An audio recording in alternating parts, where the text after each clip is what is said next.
All right, moving on and shifting our focus, we have a breaking news coming in. Prime Minister Modi will be chairing a high-level meeting today, and the focus will be on energy, crude, fertilizer, war impact under review. In this meeting is what we are learning. They will also be reviewing the petroleum supply, the situation, logistics, distribution that will be also under the scan as far as this meeting is also concerned. So today, Prime Minister Modi will be chairing a high-level meeting with senior leaders, and this meeting will be held to review the situation related to petroleum, crude, power, fertilizer sector in view of the evolving West Asia situation. The focus will be on the uninterrupted supply, stable logistics and distribution across the country. For more on this, let me go across to my colleague Amit, who's been tracking all the details. काफी crucial meeting होने वाली है prime minister की. शाम को focus रहेगा waste Asia में जो वॉर चल रही है, डिस्ट्रीब्यूशन में जो इशू आ रहे हैं, क्योंकि लास्ट कुछ दिनों में प्राइम मिनिस्टर का और गवर्नमेंट का ये कहना है कि सिचुएशन इंडिया में ठीक है. तो आज क्या कुछ एक्सपेक्टेड है इस मीटिंग में? देखिए, इंडिया में सिचुएशन जो है वो मेंटेन रहे, सप्लाई चेन जो है वो कंटिन्यू रहे, इसको लेकर ही प्रधानमंत्री लगातार मीटिंग्स कर रहे हैं. और ये आज सीनियर मीटिंग के साथ कर रहे हैं. इससे पहले विदेश मंत्री के साथ अलग बैठे अमित शाह के पार्लियामेंट के भीतर. हमने फ्राइडे को देखा था कि प्रधानमंत्री ने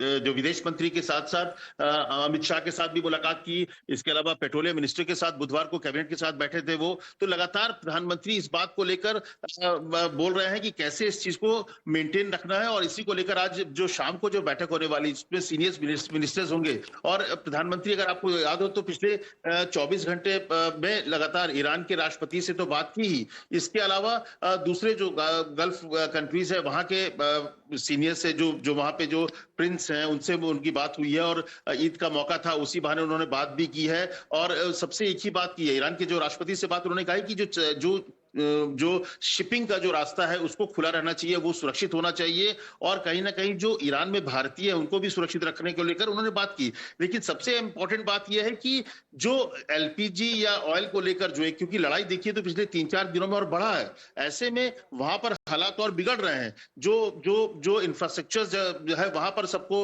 एक दूसरे पर हमला हो रहा है. तो ऐसे में भारत का जो कंसर्न है, जो भारत की चिंताएं हैं, उसको लेकर प्रधानमंत्री सीनियर लीडर के साथ बैठेंगे, बात करेंगे और आगे रोड मैप क्या होना चाहिए. पहले भी कैबिनेट में प्रधानमंत्री ने इस बात का जिक्र किया है कि भारत में इस लड़ाई का जो असर है, निश्चित तौर पर जब दुनिया में असर है तो भारत पर भी असर पड़ेगा.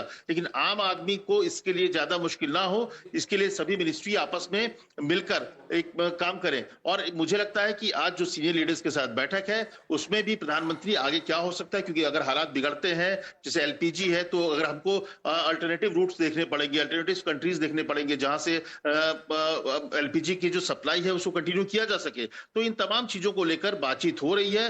अलग से पेट्रोलियम मिनिस्टर के साथ अमित शाह और जयशंकर के साथ प्रधानमंत्री ने एक कमेटी भी बनाई हुई है जो कि इन हालात पर नजर बनाए हुए है. तो आज की शाम की बैठक प्रमुख और इंपॉर्टेंट है, जिसमें आगे के रोड मैप को लेकर भी चर्चा होगी और अभी जो हालात हैं, जो सिचुएशन है, उसको पूरा एसेस करते हुए आगे हमको किस तरह से हैंडल करना है और किस तरह से कोई दिक्कत, कोई किसी भी तरीके से सप्लाई चेन में बाधा ना हो, उसको लेकर भी मुझे लगता है प्रधानमंत्री मोदी इस मीटिंग में चर्चा करेंगे.